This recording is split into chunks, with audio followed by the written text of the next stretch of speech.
டேய், அடுத்த 2026 வருஷம் இன்னும் கொஞ்ச நாள் ஆரம்பிச்ச போது இந்த 2025 வருஷத்தோட குடிச்சிய பழக்கம், சிகரெட்டு, அலம்பியது, சும்மா தேவையில்லாம அங்க இங்கன்னு சுத்திட்டு லேட்டா வர்றது, இதெல்லாம் நான் நிறுத்த போறேன்.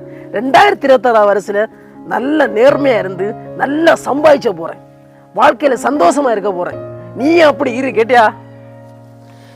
நீ எல்லா வருஷமும் நீ இப்படிதான் சொல்லிட்டு இருக்க. கடைசி நேரத்துல நான் திருந்த போறேன், அடுத்த வருஷம் நான் நல்லா வர போறேன், அப்படி சம்பாதிச்ச போறேன்னு எந்த வருஷமா நடந்துருக்கா?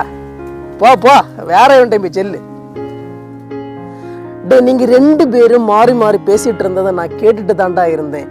டேய், இந்த உலகத்துல எல்லாருக்கும் கஷ்டங்கள் வாரதுதான். ஆனா அந்த கஷ்டங்கள்லயும் நம்ம எப்படி வாழ்ந்து காட்டுறோம், அதுதான்டா வாழ்க்கை.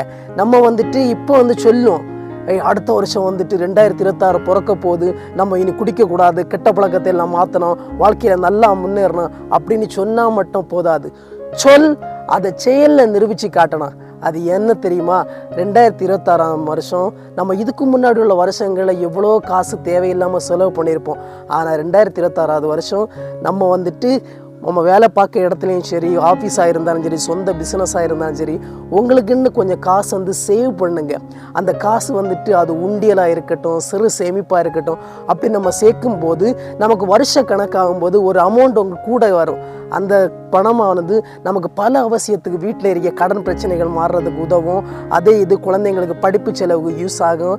நமக்கு இருக்கக்கூடிய கடன் வாங்கியிருப்போம் எங்கேயாவது, அந்த லோன் கட்ட வேண்டிய காசுகள் அப்போ தேவைப்படும் போதில் இந்த பணங்கள் உங்களுக்கு பயனுள்ளதாக இருக்கும். அதே மாதிரி மைண்டை ஃப்ரீயாக வச்சுருப்போம். நிறைய டென்ஷன்கள் ஏதாவது ஒரு ரூபத்தில் வரும். ஆனால் மைண்டை ஃப்ரீயாக வச்சுருக்கிறது. வெளியே போங்க. வெளியில் போகும்போது ஃப்ரெண்ட்ஸ் நிறைய பேர் சர்க்கிள் இருப்பாங்க, நமக்கு வேண்டப்பட்டவங்க இருப்பாங்க. அவங்கள்ட்ட எல்லாம் சிரித்து மனம் விட்டு பேசுங்க. அப்போ மனசில் இருக்க பாரமும் குறையும், வாழ்க்கையும் நமக்கு சந்தோஷமாக அமையும். அதே போல் டெய்லி காலையில் எழும்பி நம்ம ப்ரேயர் பண்ணிவிட்டு நமக்கு டைம் கிடைக்கிற ஒரு அரை மணி நேரமாவது உடற்பயிற்சி நீங்கள் மெனக்கெடுங்க. நம்ம உடற்பயிற்சி எவ்வளோ தூரம் நம்ம கொஞ்சம் தூரம் ஒதுக்கி நம்ம ரிஸ்க் எடுக்கிறோமோ அவ்வளவு நமக்கு உடல் ஆரோக்கியமாக இருக்கும்.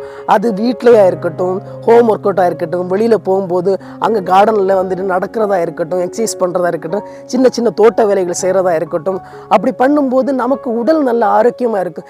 இது நம்ம சோம்பேறித்தனமாக இருந்தால், நமக்கு எக்ஸசைஸ் பண்ணாமல் இருந்தால் உடம்புல பலமே இருக்காது. அன்றைக்கு நாள் முழுவதும் நம்ம சோம்பேறித்தனமாக தான் இருப்போம். அதனால அதே போல் வெளியில் போகும்போதும் சரி, நம்ம வீட்டுக்குள்ளே வரும்போது எந்த டென்ஷனும் இல்லாமல் வாரத்தில் ஒரு நாள் நம்ம குடும்பத்தில் இருக்கிற குழந்தைங்க கூடயாக இருக்கட்டும், நம்ம வீட்டில் இருக்கவங்க எல்லாரும் கூடயும் சிரித்து பேசிகிட்டு இருக்கும்போது சில நமக்கு மனசில் இருக்க பாரங்கள்லாம் மாறும்.